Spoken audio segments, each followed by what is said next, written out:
And hello, Jets fans, and welcome to Rich Sports Talk. We are reacting to the New York Jets on Thursday Night Football getting absolutely blown out by the Indianapolis Colts, in which was an embarrassing defensive performance and a frustrating game. Hello, everyone. So much to get into today. We'll talk about the offense, we'll talk about the defense, Robert Saleh, Mike White. There's just so much to talk about from this game, but I just want to start off with a little bit of a tangent for Jets fans.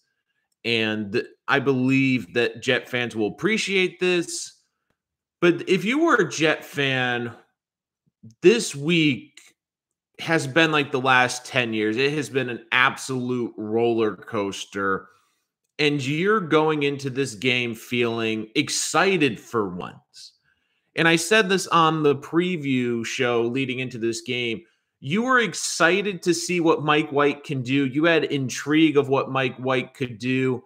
And on top of that, you felt like this team was not going to get embarrassed on Thursday night. And I said this time and time again in my preview. I said, look, Jets fans don't necessarily care about a win. They just do not want to be embarrassed in another primetime game. They don't want to be embarrassed. They don't want to be a laughing stock on Friday. And guess what? It happened again. The New York Jets were embarrassed on Thursday Night Football. And on top of that, it just felt like the same old Jets and that same old, Jets going to Jet when Mike White starts out great, goes 7 of 11 for 95 yards. There's a beautiful touchdown pass to Elijah Moore. And then all of a sudden you see on Twitter, Mike White's in the medical tent. Then you see Mike White's hands bothering him. He's on the sideline, and Josh Johnson's going into the game. And you're going, as a Jet fan and as Jets fans, you're just saying, when are we going to get a freaking break? When are the Jets going to get a freaking break? Because this is just getting ridiculous. I mean, the Jets fans are just asking to see Mike White, their backup quarterback, play a football game. And it seems like they can't even get that to happen. Like, I just look around the league. How many franchises have gotten freaking breaks over the last decade? The Jacksonville Jaguars, who are dead in the water, get a break of breaks last year, and they end up with Trevor Lawrence. How do the Browns, who go through coaches regularly and can never get a decent coach that doesn't even look like a coordinator, they somehow walk into Kevin Stefanski, who agrees to take that job, and he looks like one of the most innovative offensive minds in football? When are the Jets going to get a break? That's what I felt watching that game last night. I'm like, when are the Jets going to get a break? And then you go into this game and Mike White gets hurt, and I guarantee you 95% of you had the same thought, well, this game's over. This game is over. And the funny thing was, it wasn't even over because of Josh Johnson. Josh Johnson played great last night. 3 touchdowns, 300 yards passing. The Jets offense scored 30 points. If I was to tell you Josh Johnson would get the Jets 30 points, you say they would have won that game. But that defense couldn't stop the Colts. It was horrendous. The Colts were averaging 7 yards on the ground before contact. They had over 200 yards rushing. They set the record for the most this season of rushing yards in a game, over 500 yards of offense. They scored a touchdown on 5 straight possessions and could have probably scored more if they didn't go for it on 4th down and just kick the field goal at the 1-yard line. It was an embarrassment. And then just to add insult to injury, the Jets make a somewhat decent comeback, which most people didn't even get to see because they turned off the game at that point. And then the Jets have an opportunity to cover the freaking spread, and Josh Johnson gets batted up, ball intercepted, Jets lose by 15. You're going, once again, like, the Jet fan, you want to see your team in primetime do well, but it just feels like every time this team is in primetime, it's just a freaking disaster. And you're just sitting there going, Can we just play on Sunday at 1 o'clock? It's like, why can't we get the Titans game or the Bengals game? Why can't the Jets play like that or have those games in prime time instead of what we saw last night? There's so much to get into this game. I'll talk about Mike White and the offense. I'll talk about the few positives in this game. But this, to me, was the most concerning thing. And now it's been a trend for 4 weeks, and it needs to be addressed. And I hate to bring up his name, but this is getting Adam Gase. And I know we talked about Kotite bad or Kotite bad. I like to call it Gasian bad. One of the reasons, like, if you've listened to me or watched this channel before, and I killed Adam Gase as the Jets head coach, was when your head coach have a specialty, and if you're bad at your specialty, that's alarming. And Adam Gase is supposed to be the offensive guru, coach offense where it's going. And the Jets offense was pitiful. The last 4 weeks, the New York Jets defense has been an absolute embarrassment. And, I was defending this defense, but no longer. Against the Falcons, I said, well, to be fair, this defense was on the field the entire time. This defense plays 40 minutes a game. They're probably just gassed at this point because the offense can't get anything going, so I gave them a pass. Then New England, it was okay. They had so many injuries in that game. Bill was going to run up the score. Okay, I get it. And then this last weekend, you overlook it because you go, well, the offense came back. Shaq Lawson's interception. They made key plays at key times. But then you get to today. You get to the game against the Colts. The Jets defense outside of Carl Lawson was healthy. This defense had their veterans out there. This defense had their defensive line out there.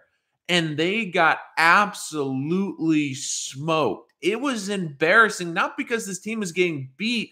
They were getting manhandled.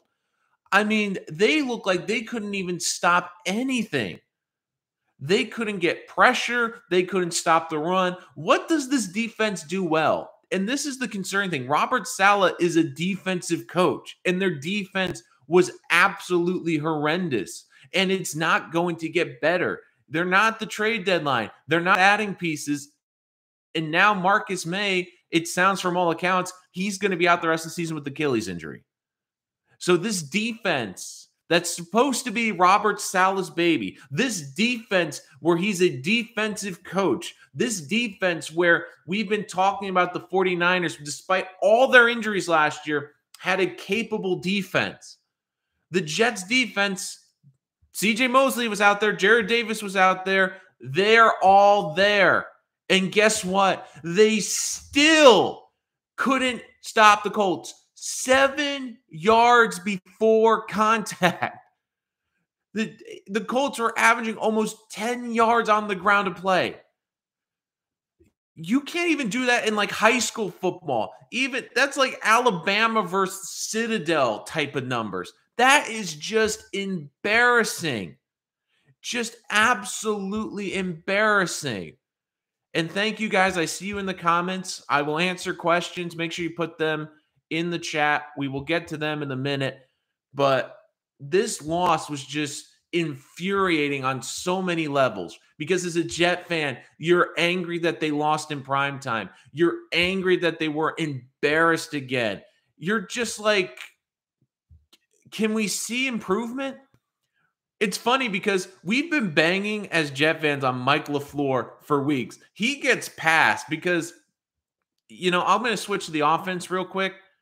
Mike LaFleur, as much as we've banged on him and as much as his offense has struggled, it looks like it was more on Zach Wilson being a rookie and trying to learn on the fly because this offense, the defense has no excuses.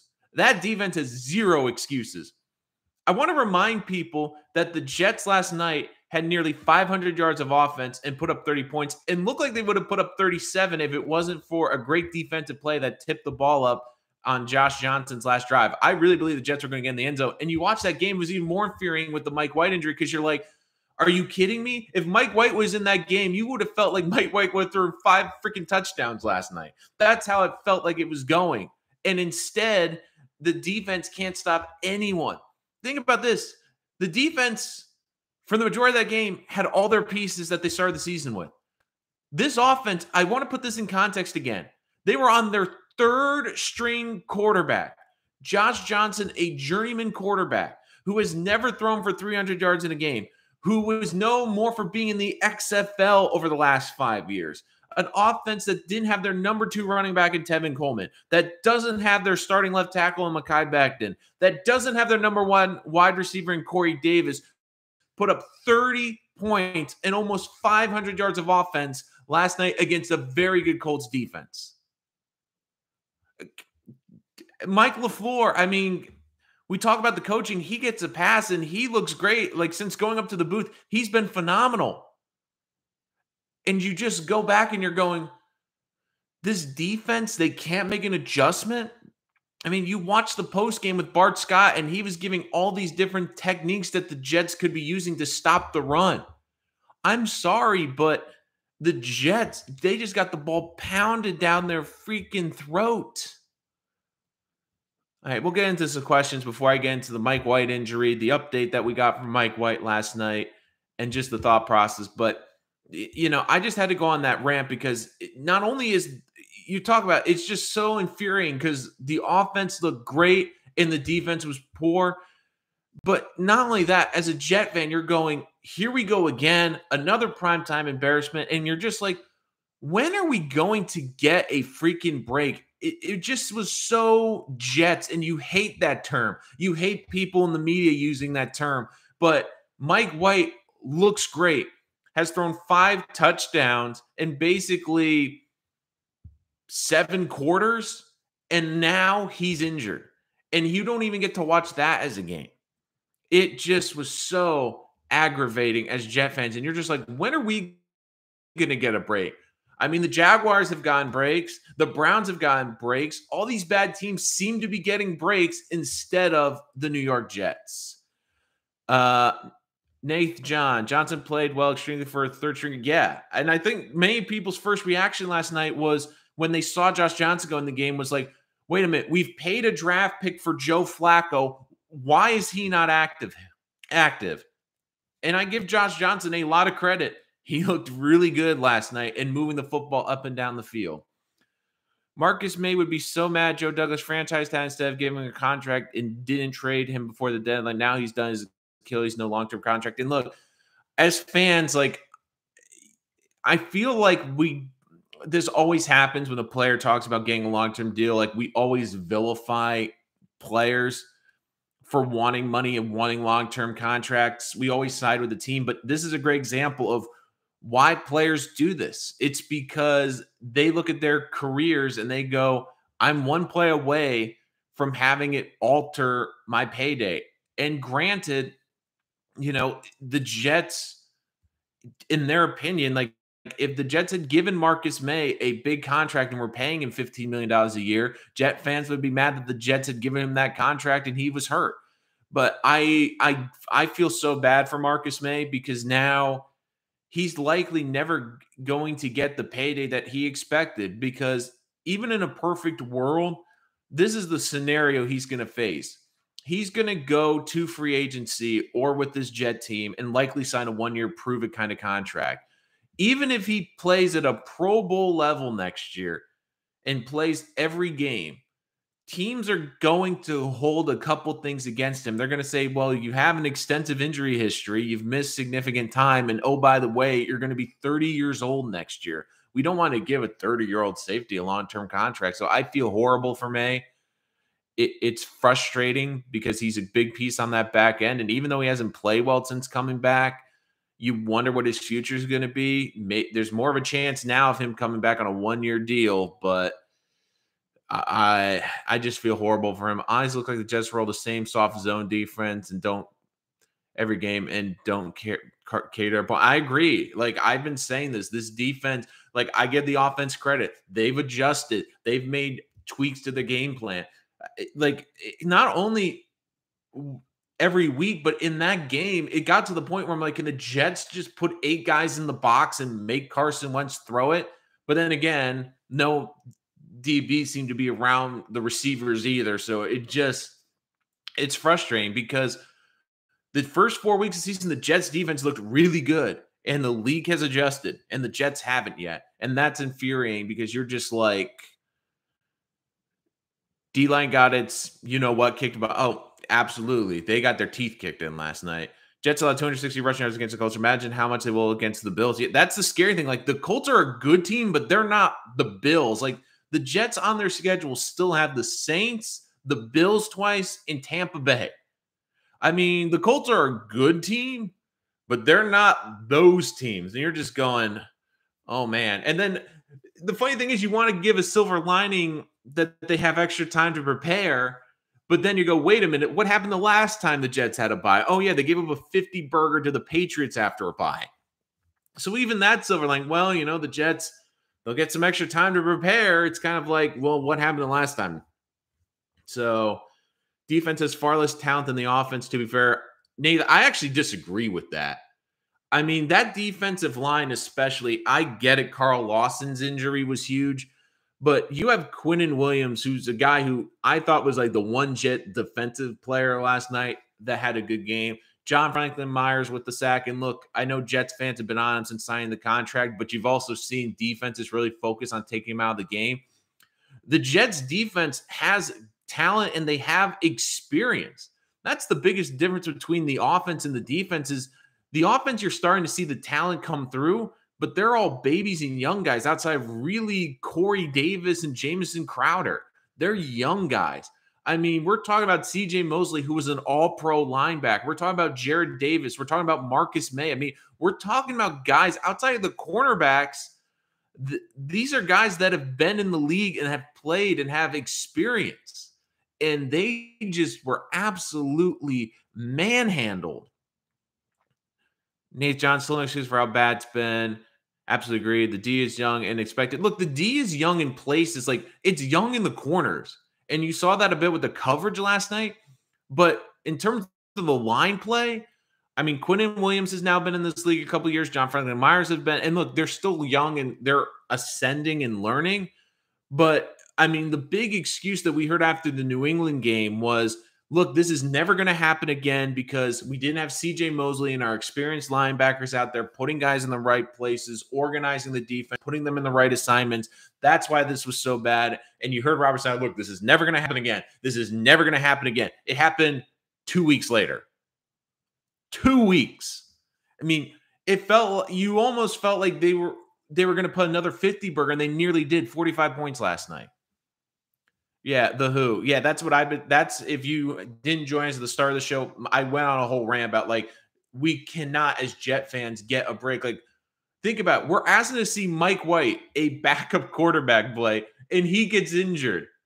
But I will say this, Mike White impressed me last night. It looks like from all reports he should be healthy and should be good to go. And I would start him against the Bills. Like, give Zach an extra week, let him recover, and let Mike White play. And I have to give Mike White a lot of credit because he impressed me again last night because 7-11, 95 yards, responds with a big touchdown drive after the Colts get on the board. But more importantly, you saw great leadership, and you heard about it after the game of hit when he couldn't grip the football because the injury basically screwed up with his nerves in his forearm, so he couldn't grip the ball. He couldn't have feeling.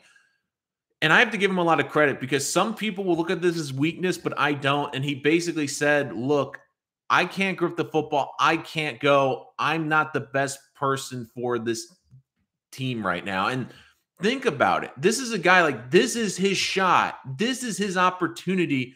But he had the wherewithal to realize he was going to be a detriment to the team and that he couldn't go. There's a lot of guys in that same situation that would have gone out there and tried to gut it out and would have been insufficient. If Mike White had gone out there and just thrown balls into the turf or threw balls to the defense, we would have been killing him. But I give him credit because he realized in that situation, look, despite everything, despite this being likely my opportunity to earn more playing time, I want to do what's best for the team. So I have to give him a ton of credit for having the wherewithal, for being able to understand that situation. And he's deserved more playing time. And right now, the concern for me is, and I know people are killing Wilson because once again, you have a quarterback throwing for 300 yards, the third string quarterback, and people are killing. Well, why can't Wilson do this? Why is Wilson so bad? Wilson's also a baby. These guys have been in the league. They've studied. They've learned how to learn offenses. Like Zach Wilson's like, hey, learn this offense, be the guy. And oh, by the way, he has a lot more pressure on him because he's the number 2 pick in the draft. So I think that let Zach Wilson see why they were quote unquote saying play boring football, because you go through your reads, you go through your possessions. You have guys that can make plays after the catch. You saw that with Elijah Moore. You saw that throughout this entire game. All these guys that when they have the ball in their hands can make plays. You have running backs when they have the ball in their hands can make plays.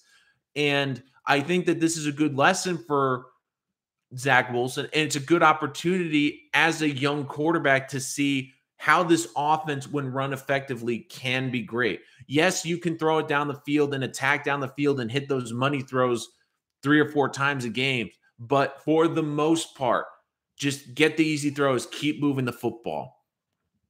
Grafton, well, I feel like the Jets D has so easily been prepared since the Colts are pretty identical. The Titans off everything runs through the run with Henry. I a little bit disagree with that. I mean, the Titans, they are very Derrick Henry centric. I mean, Jonathan Taylor had a great game, but Grafton, one of the things though is they also mix it up a lot with Hines. Carson Wentz also threw. I mean, don't forget last week Carson Wentz almost threw 50 times. So, but if the Jets defense isn't getting allowing 7 yards per carry before first contact, I mean, it's stupid to get away from the run game. I mean, it is just silly. What's up with Min? One catch for 20 yards? Is he trying or they're not looking for him? I'm so glad you brought this up because I've gone this Denzel Mims tangent. But I mean, Denzel Mims, like that movement is over. Can we just agree with that? And look, I get that we've been killing this offense and we've been killing the floor and we've been killing this coaching staff offensively for not. Why is Mims not in the game? How is Denzel Mims not playing? Denzel Mims has now had 2 opportunities with Corey Davis out to prove what he can do. And how many drops has he had? He had the drop in the end zone last week. This week he had 3 drops in this game. 3 drops. And I'm sorry, I get part of it is he's probably not getting the reps. He's in rhythm. He's trying too hard. One of the drops was you could tell he was trying to make a big play before he even had the football. This is what Denzel Mims is. And look, I see that Nate John saying Mims is a bust. Part of the reason is, and I've been harping on this, and one of the reasons like people are killing Joe Douglas for the 23 draft, I'm like, we have to take the draft in context for them. He was drafting for a different coach, a different chef. That system had very different ingredients than this one does. I mean, you look at a guy like Elijah Moore. He looks like he's going to be a star in this system, and they're finally using him. He's finally getting comfortable in the system. Why is he working in this system? It's because he is a great route runner. He's great in space. He runs crisp routes. He's able to get in and out of his breaks quickly. Denzel Mims, when he came out, was never a guy who was going to be a great route runner. He was a guy that was going to stretch the defense and a guy that could take the top off of a defense. He's never going to be one of these high efficiency wide receivers. That's not what he is. And the problem is in this offense, you can have guys that can stretch the field, but you also need guys that are going to be highly efficient. And look, the talent is there. I do think, I will say this, part of this coaching staff, I do believe that they think Mims is a project because they see the physical talent, they see the physical tools. And that is why he came in so low on the depth chart. That's why he hasn't been a big part of this offense. That's why, like, we haven't seen him on the field. And now when we've gotten to this point and we've seen him in playing time, you're like, oh, this is why he isn't playing a lot. This is why oh, okay, maybe the Jets and the staff are on to something. So Nate John Greenhill and Mike White looks very good. Honestly, he just looks so comfortable in the pocket. Yeah, and like when he came out, even in college, like he was one of my favorite quarterbacks that wasn't a first round talent because he was one of those guys that was there anything he did that really stood out? Did he have like an A arm? No, but everything about him was like a solid B plus. And when you heard about his leadership qualities, especially with the program in flux of Western Kentucky where he was, you really were impressed by him, and there was a lot to like about him. And plus, Mike White's had an opportunity to learn for a couple of years behind different offensive coordinators, behind different schemes. He's been in all these meeting rooms. Like he's got a wealth of experience just from being in the meeting rooms. So I think that knowledge is instrumental to why he's been so successful. And I want to see him play again. And I think like you need to ride him out as long as possible. Nate John, the Jets will have a nice trade piece next offseason. Some team will give Mike White a chance as a starter.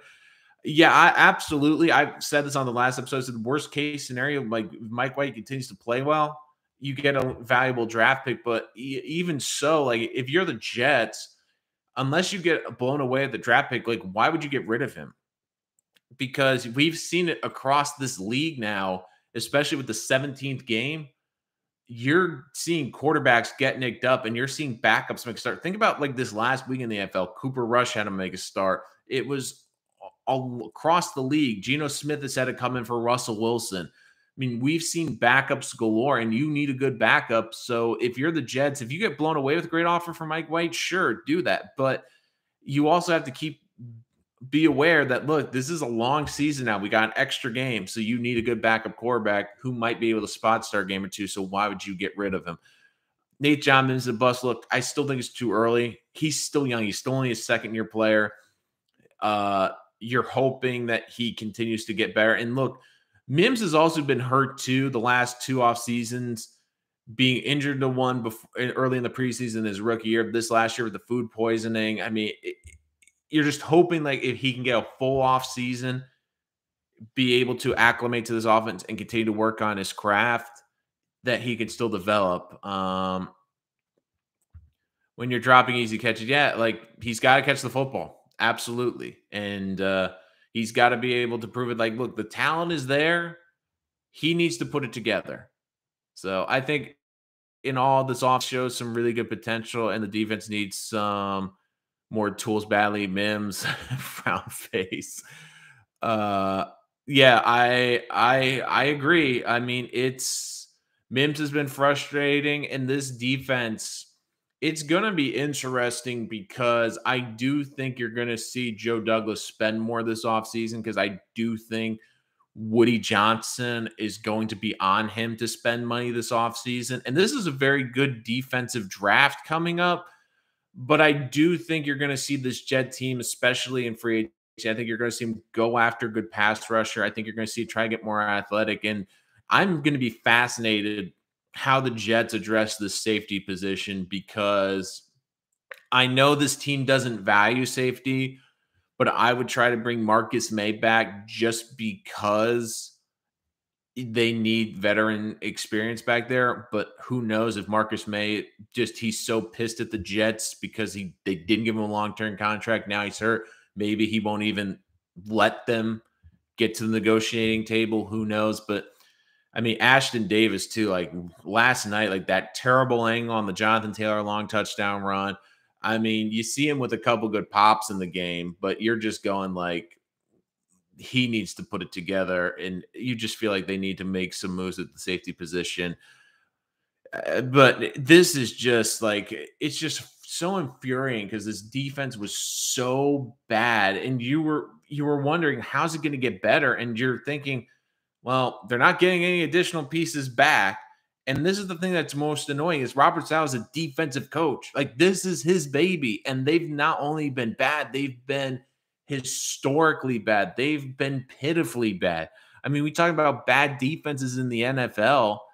And the sad thing is the Jets, their young corners have shown you some signs that they can play. And it's just like this defensive line, the linebacker core, they can't stop the run. They can't stop screen passes. For the love of God, can the Jets practice stopping screen passes?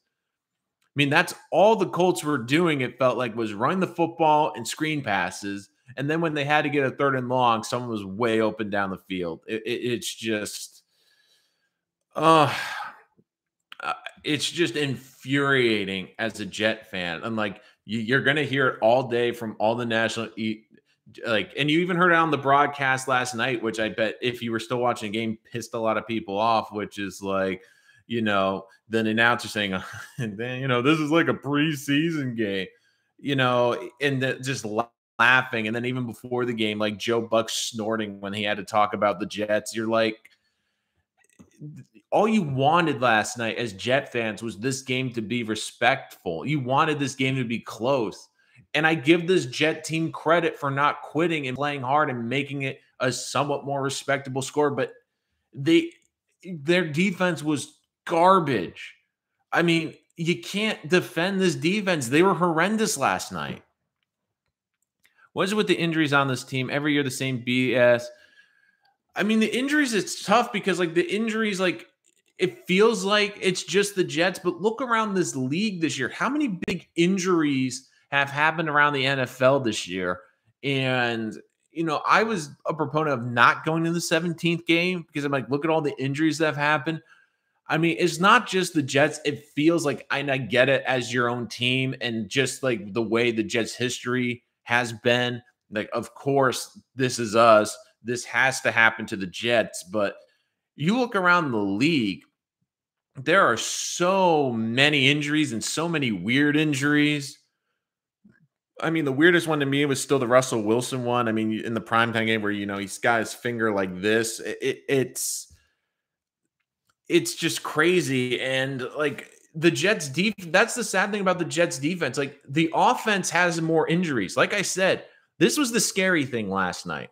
The defense, Carl Lawson, obviously a huge loss for this defense. Probably was going to be this defense's best player. I get that that's been a huge loss. But last night, you had until the Marcus May injury, you had your starting opening day defense. You weren't missing anybody.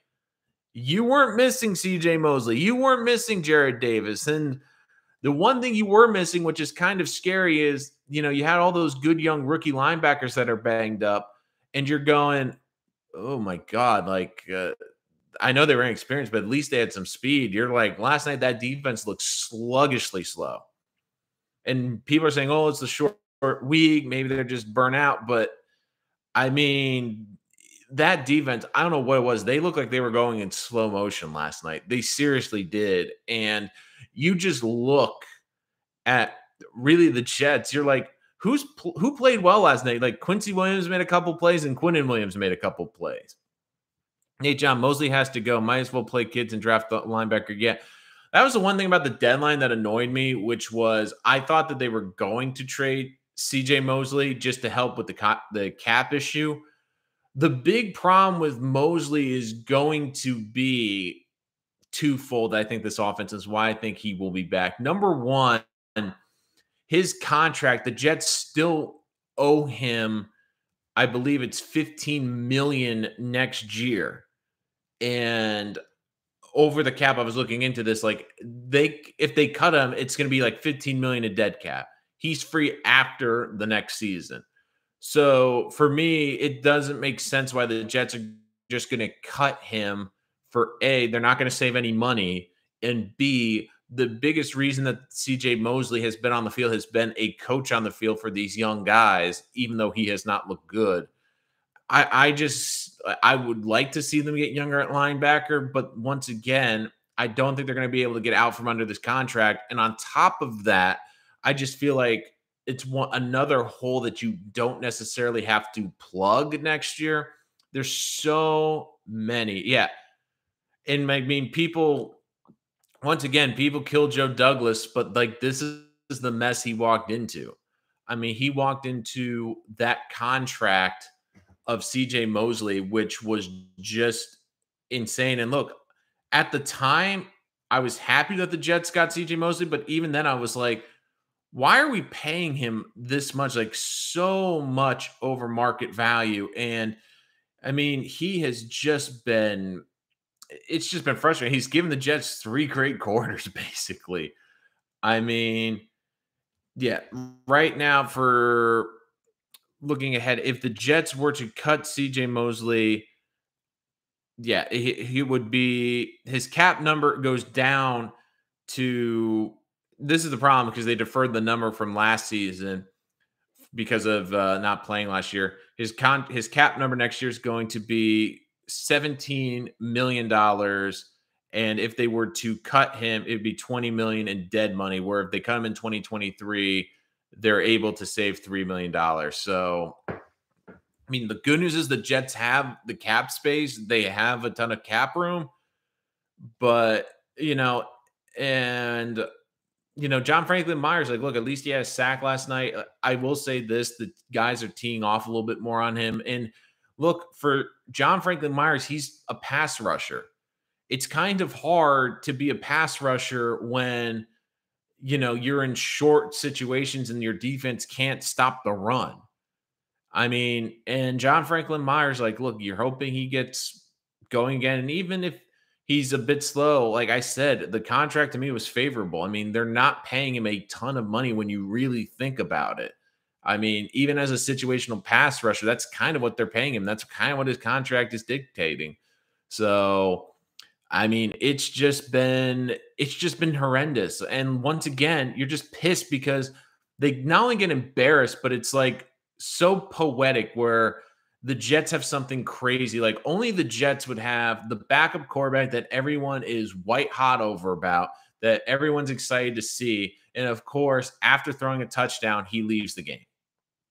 It's just crazy. And I just feel like this Jet team, they have so long to go. Now, like the silver linings to this game is, and Robert Saleh did make a good point after the Patriot game.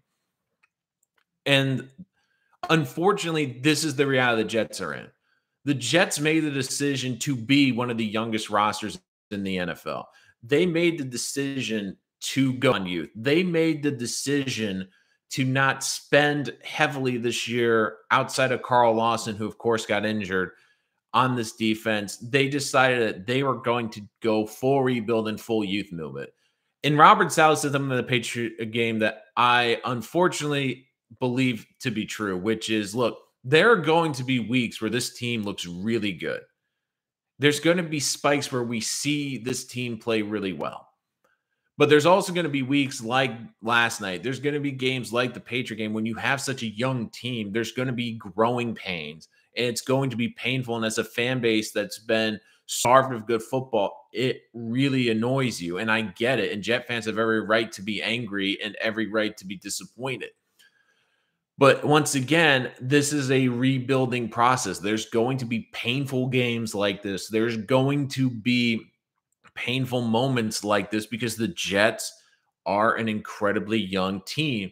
And the thing you're looking for is development and consistency. And one of the things that you need to see from Robert Saleh, hopefully by this season, is consistent effort and consistent game plans week to week. Because we've seen the Jets be able to put together good games, but we haven't been able to see them put together consistent games. We've now seen this offense begin to grow. And look, this is the concerning thing for Robert Saleh. This defense, you're looking for development. You haven't seen it. You've seen this defense go horribly backwards. And you're just frustrated. And the funny thing is, and this is the silver lining, is you're feeling a lot better about this offense. And you're feeling a lot better about this draft class because Michael Carter, the corner, looks pretty good. You're looking at this draft class. You got, okay, Elijah Vera-Tucker looks like he could be a perennial Pro Bowler. Elijah Moore looks like he's going to be a dynamic game changer for this team. We're seeing why everyone was ranting and raving about him in the preseason. We're seeing Michael Carter, the running back, be a dynamic player, both running the football and out of the backfield.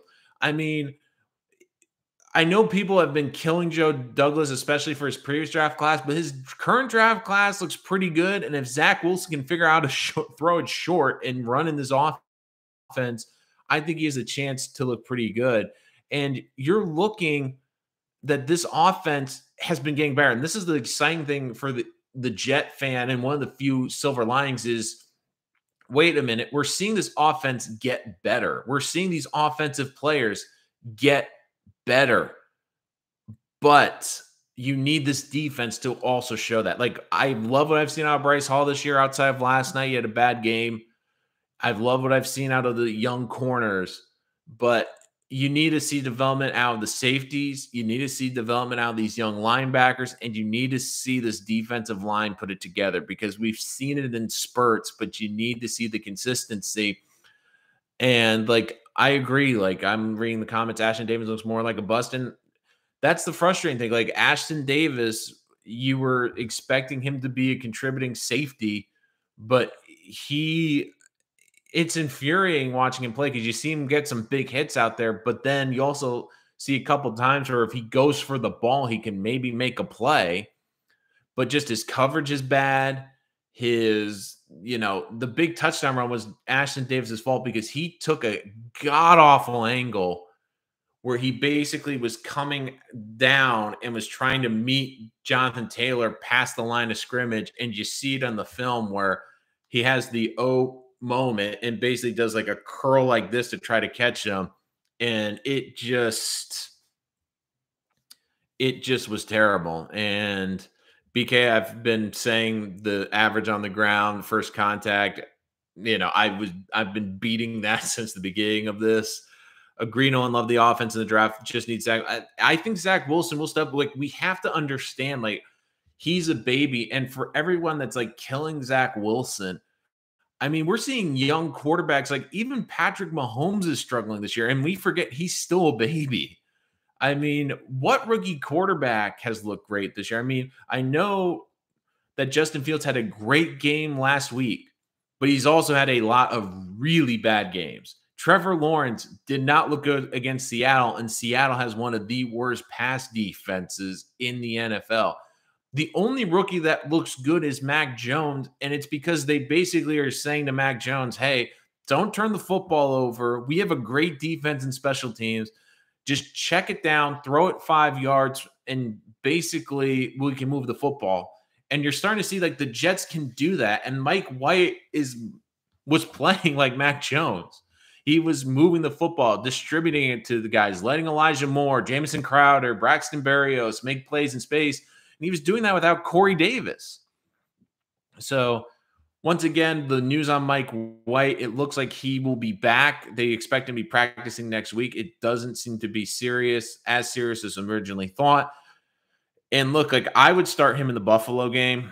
I know that they avoid the short-term IR with Zach Wilson. The big thing with that, to me, though, isn't to play in the Buffalo game. It's to keep practicing because when you're on the IR, you technically cannot practice. So for the Jets this week, I think you're going to see Zach Wilson. And yes, I've watched a lot of Wilson's college tape. There's a lot you really like in that, but once again, with Zach Wilson, he was in an offense that was a little bit different where, they could push the ball down the field. They were playing teams where he could push the ball down the field, and like, he can be efficient, but it's learning in the NFL. Like, in college, guys get open a lot more easier. You can design guys to get open a lot more easier, and the windows are a lot bigger. So in the NFL, it's really about understanding, the windows are tight, and it's about timing. Like, the window's only going to be open for 1 to 2 seconds. And if you're delayed, and to me, that's been the biggest thing with Wilson is just getting his confidence up, because to me, you can see it because he kind of double clutches. Like, he sees the window, he sees it open, but he's a rookie, and he's one of these guys, like, you can tell he wants to do the right thing and he wants to play within the system.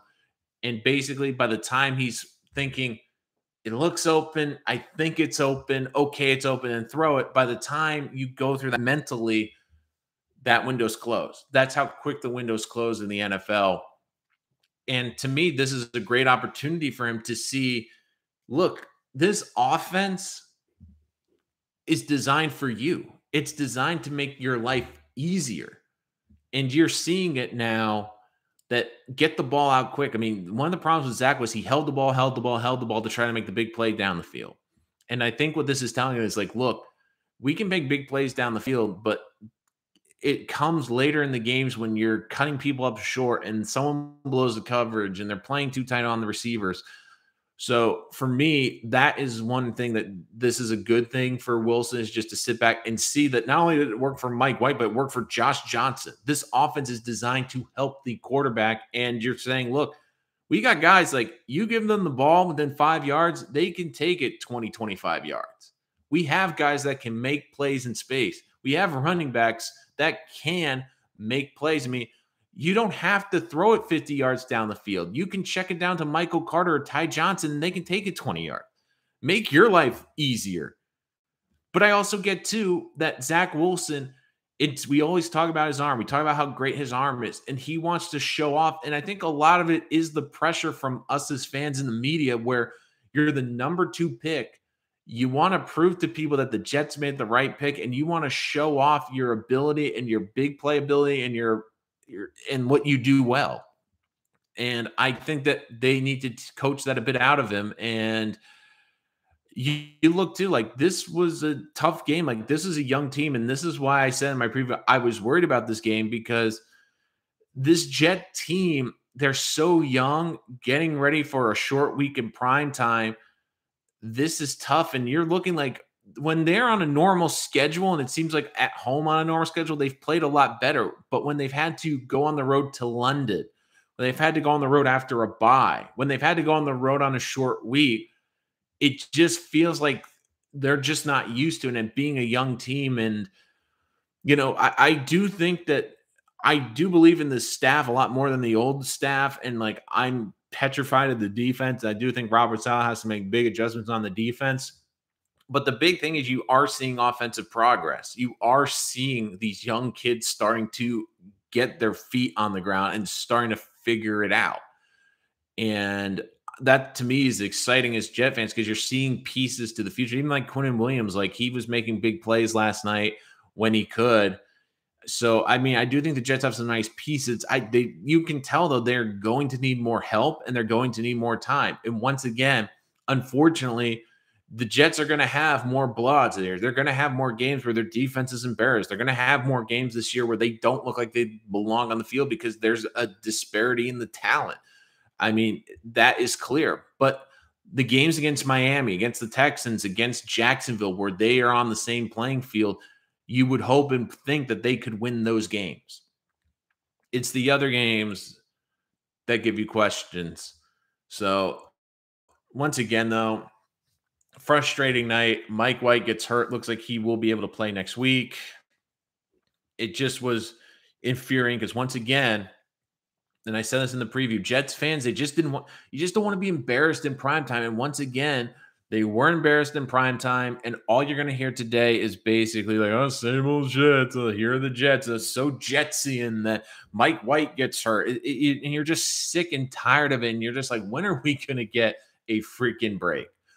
When are the Jets going to get a freaking break? And, you're just, it was a rough night. Marcus May now likely out for the season.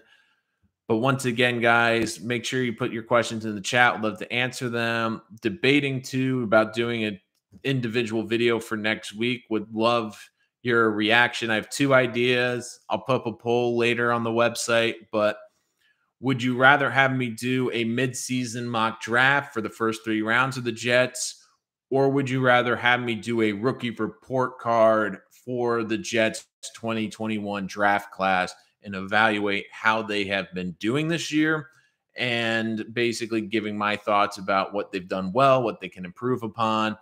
So I could go through that. I could do that.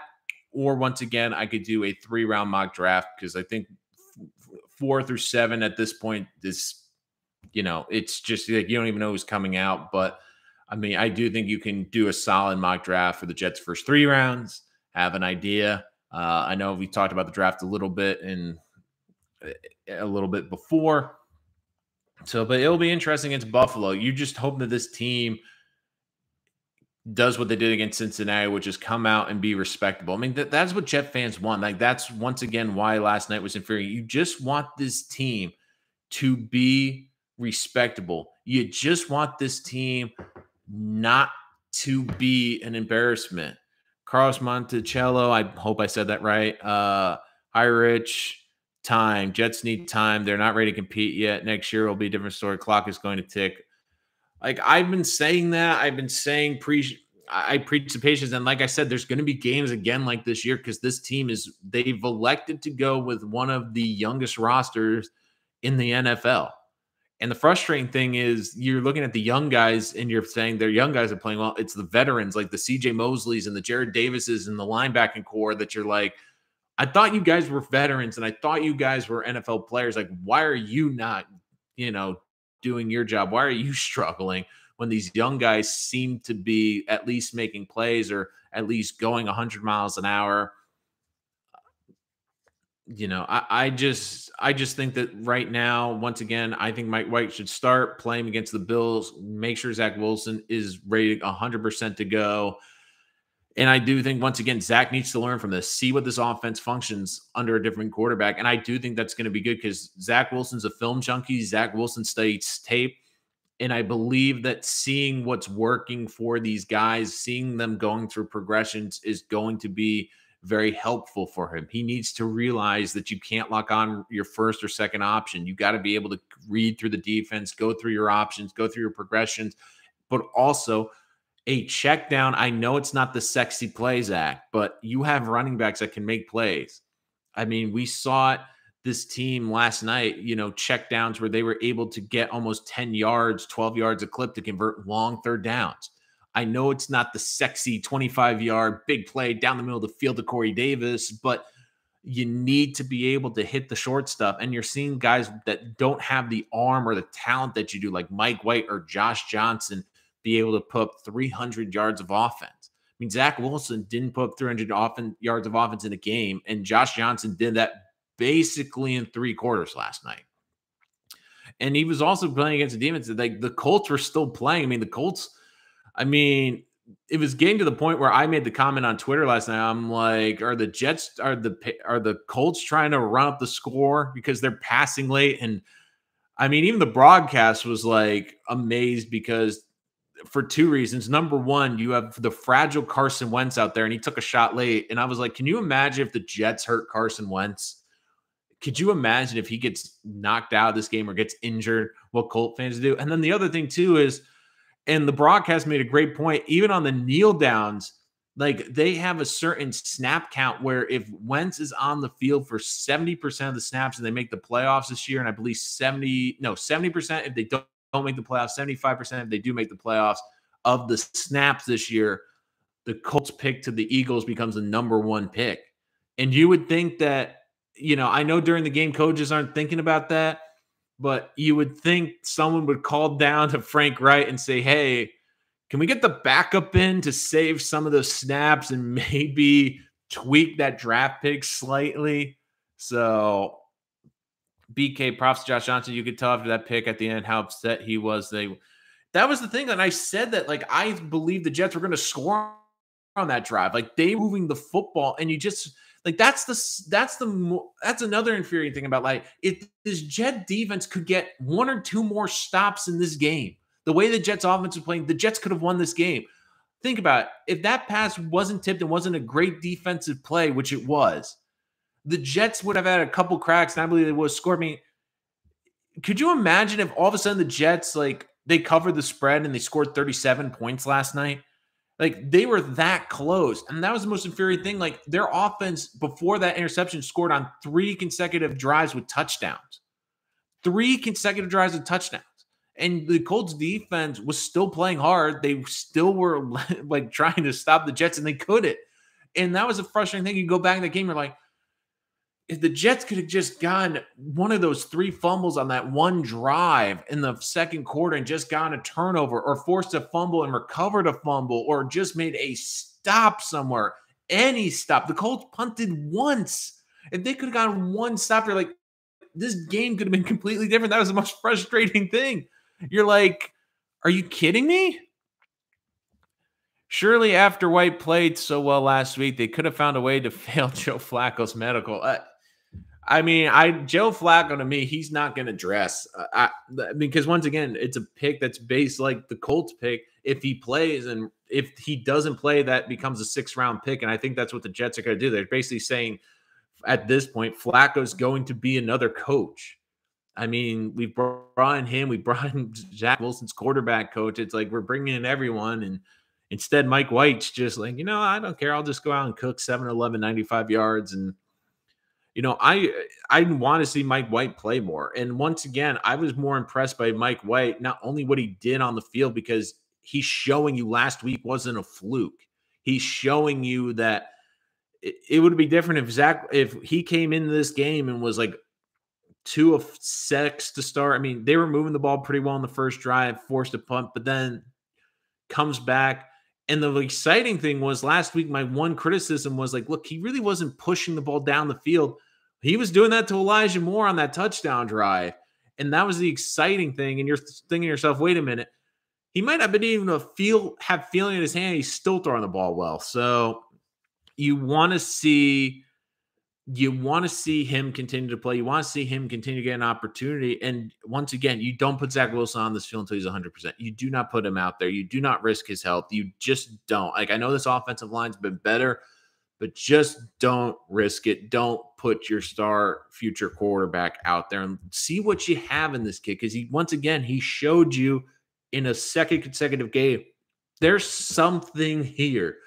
And I also give him a lot of credit because when we talk about quarterbacks, one thing we always overlook is the leadership. And I know we talk about leadership and, the famous movie Draft Day, and like, I forget what the kid's name was, but like the whole thing, and we always make the joke, like, no one went to the quarterback's birthday party. There's something wrong with him. But like, you read about Mike White and his draft, and one of the things you were most impressed with was like he stayed at school despite a coaching staff being completely turned over, and took it in stride. And everyone in that program said, like, look, that could have gone really badly, but Mike White held it together. And like Mike White, like, you have to put yourself in his shoes. Like, he's been on a practice squad and cut God knows how many times. He finally has a great game. He's playing well, gets injured, and he makes the decision, like, look, I am not healthy. I need to do what's best for the team and have them play Josh Johnson. A lot of guys would have in that situation just gone out there and been like, you know what, screw the team. I got to do what's best for me. And you could see it on the sideline. He couldn't grip the football. If he'd gone out there and throw the ball on the ground and throwing interceptions, we've been like, what is wrong with this kid? But instead, Josh Johnson goes out there and plays. And like, I agree with Nate John. It's Mike White's job until he plays a bad game. Like, look, you don't need to rush Zach Wilson. And even if Zach Wilson, they keep on the bench for a week or two longer than like after his recovery, if you can show him how this offense can run, and if Zach Wilson becomes what we expect of him, no one's going to remember that Mike White started an extra 2 or 3 starts in 2021 and Zach Wilson was on the bench. People are not going to remember that if Zach Wilson reaches what we expect him to be, or if he becomes a great quarterback. So I don't see a downside to playing Mike White, because you're increasing his potential trade value, but you're also seeing if, like, look, maybe he's got something. But then on top of that, you're also showing your young quarterback who has a great arm, but you're showing him, hey, this offense can run when it's boring and can run when it's efficient. So any last question, guys? Would love to hear what your thoughts on this game were. I'm going to put a poll up. I'm going to do a video next week. Would love to hear what you guys would like. I know I put up a poll later, and I love some of the comments. Like, I was asking what was the most disappointing thing about last night, and I didn't put all the above, and I made sure to read in the comments.